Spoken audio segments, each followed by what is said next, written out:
Assalamualaikum warahmatullahi wabarakatuh. Kami dari kelompok 5 yang beranggotakan Nabila Persepi, NIM B1210245, Aisyah Putri Agustin B1210252, Nafiah Azhara B1210258.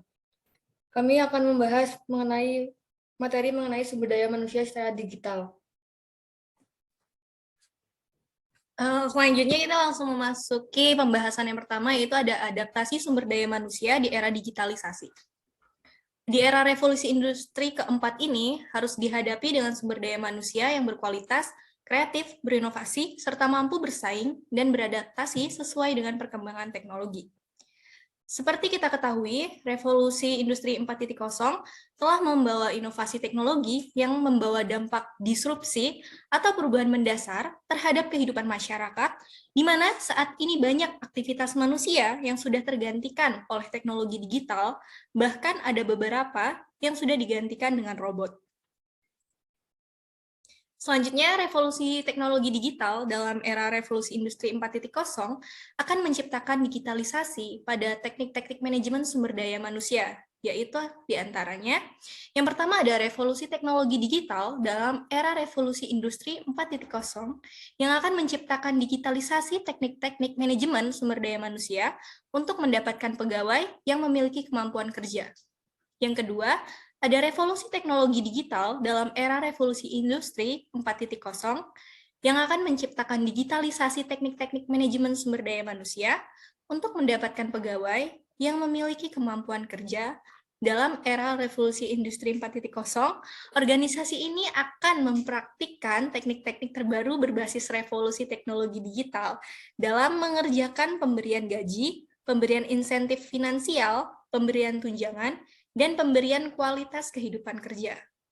Yang ketiga, ada revolusi teknologi digital dalam era revolusi industri 4.0 yang akan menciptakan digitalisasi teknik-teknik manajemen sumber daya manusia untuk memeriksa hasil kerja dalam memotivasi kerja pegawai yang memeriksa kemampuan kerja dan kemauan kerja dan berusaha mengambil strategi dan kebijakan manajemen sumber daya manusia yang diperlukan untuk memperbaiki motivasi kerja pegawai dalam era revolusi industri 4.0.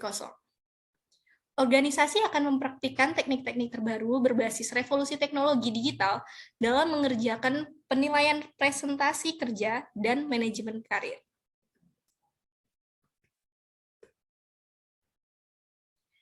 Selanjutnya, ada pun teknik-teknik terbaru manajemen sumber daya manusia berbasis revolusi teknologi digital di era revolusi industri 4.0 tidak bakal dapat dipraktikkan secara efektif dan bakal mudah menyesatkan para manajer sumber daya manusia era revolusi industri 4.0 tanpa berpedoman teguh pada filosofi manajemen sumber daya manusia, yaitu filosofi yang memberikan pedoman bagi para manajer sumber daya manusia era revolusi industri 4.0 dalam mengambil keputusan untuk menciptakan pegawai yang profesional, sejahtera, prestasi kerja tinggi, dan karir sukses. Masuki yang pembahasan yang kedua, yaitu perencanaan sumber daya manusia di perusahaan.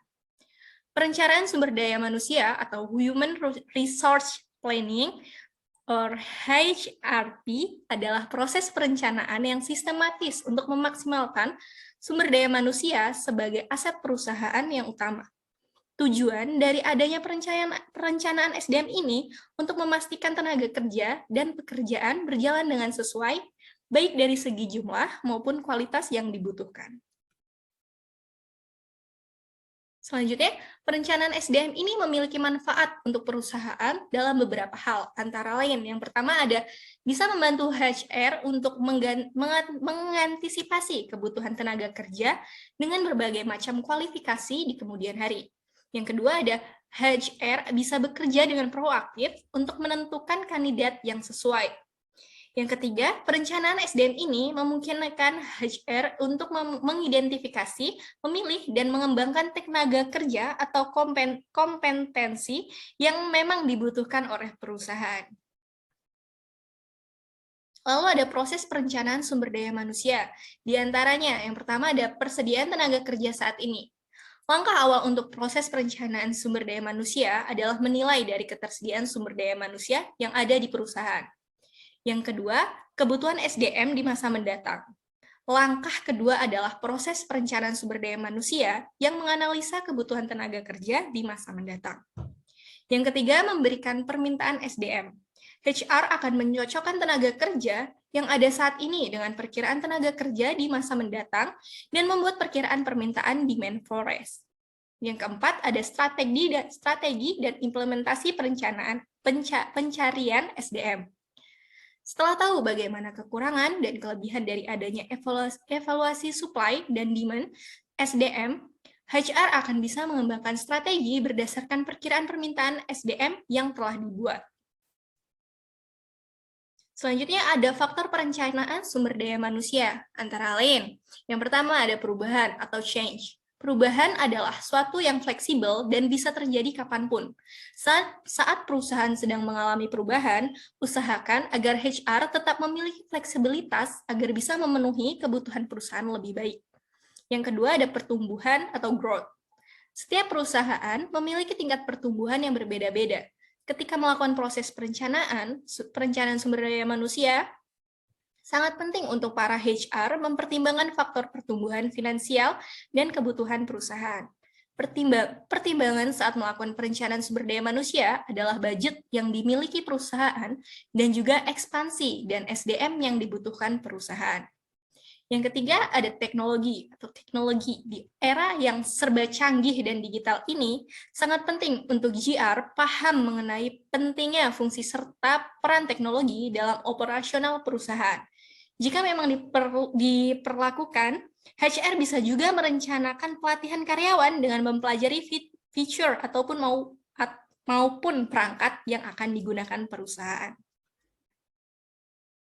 Selanjutnya ada tahap-tahap sumber daya manusia, antaranya menganalisis tujuan perusahaan, melakukan inventaris sumber daya manusia saat ini, estimasi permintaan dan pemasukan sumber daya manusia, memperkirakan kesenjangan sumber daya manusia, merumuskan rencana aksi sumber daya manusia, pemantauan kontrol, dan umpan balik.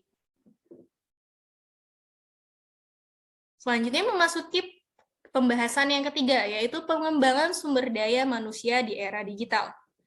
Salah satu cara untuk menjaga kualitas kinerja SDM adalah dengan melakukan pelatihan dan pengembangan karyawan.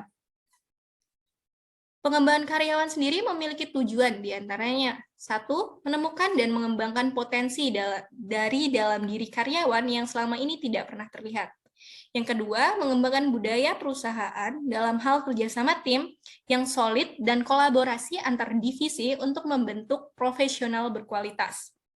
Dan yang terakhir, mendorong dan memotivasi sifat percaya diri karyawan dalam menjalankan tugas.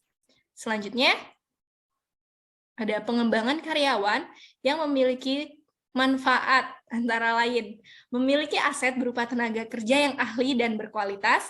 Yang kedua, meningkatkan efektivitas karyawan dalam menyelesaikan pekerjaan harian. Yang ketiga, mengurangi biaya yang keluar akibat kesalahan-kesalahan yang dilakukan karyawan.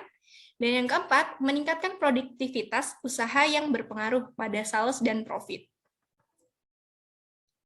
Selanjutnya ada strategi dalam pengembangan SDM di era digital yang harus kita ketahui pada saat ini. Di antaranya yaitu ada 5. Yang pertama ada memberikan kesempatan karyawan untuk menyalurkan ide. Yang kedua memberikan pelatihan. Yang ketiga memberi penghargaan kepada karyawan. Yang keempat sesuaikan dengan budget yang kita miliki. Dan yang kelima melihat hasil dari proses evaluasi pengembangan SDM. Selanjutnya, perusahaan dapat menghemat biaya pelatihan maupun biaya perjalanan dengan cara yang pertama, memahami kebutuhan perusahaan. Yang kedua, menyesuaikan dengan budget. Yang ketiga, menyiapkan waktu yang tepat. Dan yang terakhir, melakukan evaluasi secara berkala. Selanjutnya, tips untuk melakukan pengembangan SDM secara digital. Seiring dengan perkembangan teknologi, pada dasarnya, pelatihan dan pengembangan karyawan dapat dilakukan secara digital, melalui webinar, simulasi, video pelatihan, hingga pembelajaran mobile dapat menjadi alternatif untuk dilakukannya pembelajaran digital. Sekian ya dari presentasi dari kelompok kami ucapkan terima kasih. Wassalamualaikum warahmatullahi wabarakatuh.